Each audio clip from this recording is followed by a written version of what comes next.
Let me ask somebody who I've no doubt will have a firm opinion on this, and that is General Lord Richard Dannatt, and of course, former CGS. And we've debated this, Lord Dannatt, before on this programme, and I know that you had some reservations. Since we last spoke, we've seen some pretty appalling, atrocious behaviour by Russia, by its soldiers.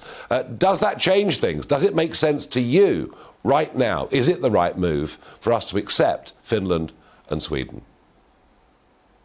Well, Nigel, good evening. I think what we can all agree, what we've seen over the last few weeks is a very aggressive, bloodthirsty Russia, which I think any country that has a common border with Russia would be seriously re-evaluating its own security arrangements. So against that background, totally Putin-inspired, frankly, I can't blame Finland or Sweden at all for wanting to reverse years, decades long, centuries long histories of neutrality, and believing that they would be better off in the interests of their people to come under the collective defensive, and I stress the word defensive, umbrella of NATO.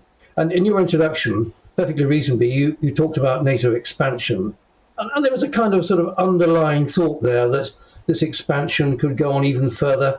And if you extrapolate the expansion even further still, maybe pushing into Russia, well, come on, that's not right at all. NATO is first, foremost, and only a defensive alliance. And I think all the countries that have a border with an aggressive Russia have the right, the independent, democratic right, to decide that they want to do the best thing for their collective security, and in the case of Sweden and Finland, join NATO.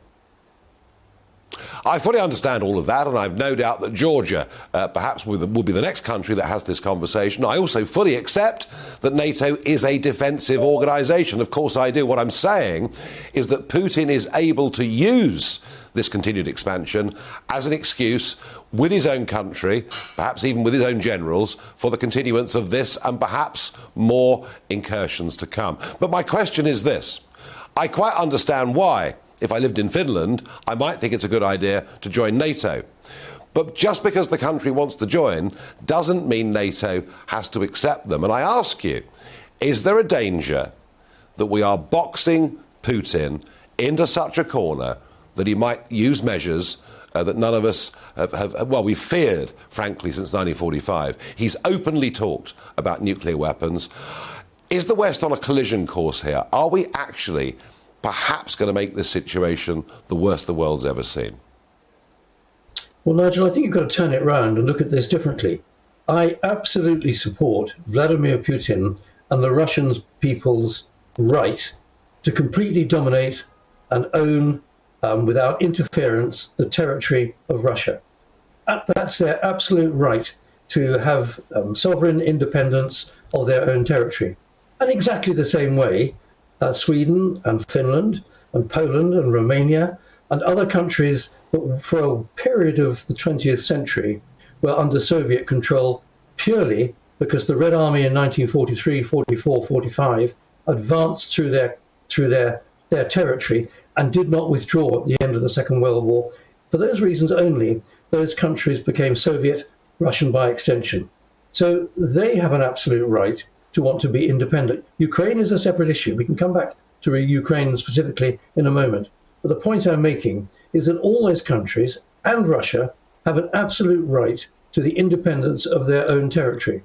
And just because NATO has expanded, the defensive alliance that is NATO, and will probably shortly include Sweden and Finland, that should not be interpreted to any sensible thinking Russian to think that represents a threat to Russia. No, we support Russia's right to run its rule of law within its own boundaries. Sweden the same, Finland the same, Great Britain the same. So let's not get carried away. There's no expansion going to push into Russia, but Ukraine is a separate issue. No, fully understand, appreciate all of that. Final thought, perhaps, Lord Dannatt, on all of this.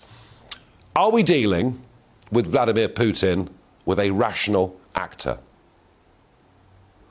Well, that, of course, is the big doubt, and that is the big concern. I think you and I have talked about it before. The rational thing, to my mind, for him to have done up until the 24th of February was to amass quite a large force on the Ukrainian border to threaten, to intimidate, to bully. And that had the effect that made Vladimir Putin the world leader that everyone wanted to talk to.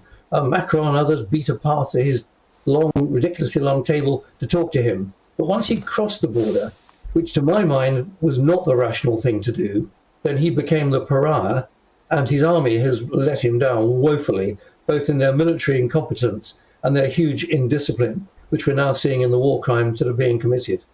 He's been let down fearfully. But it begs the wider question as to how rational, how healthy he is, and if he's not that healthy, does his lack of healthiness, maybe he has cancer, maybe he's had some strokes, I don't know, but he doesn't look good to me. Maybe a little bit like if you know your Bible, it could be Samson in the temple bringing the pillars of the temple down and bringing the whole building onto his own head. If he's not rational, that's a danger, and for the West, that's a danger. I hope and pray that is not the case. But the nuclear question remains the most worrying question, and we just have to face up to that and be very, very realistic about it. Lord Dannatt, thank you very much indeed, as ever, for joining me on this programme. Thanks, Nigel.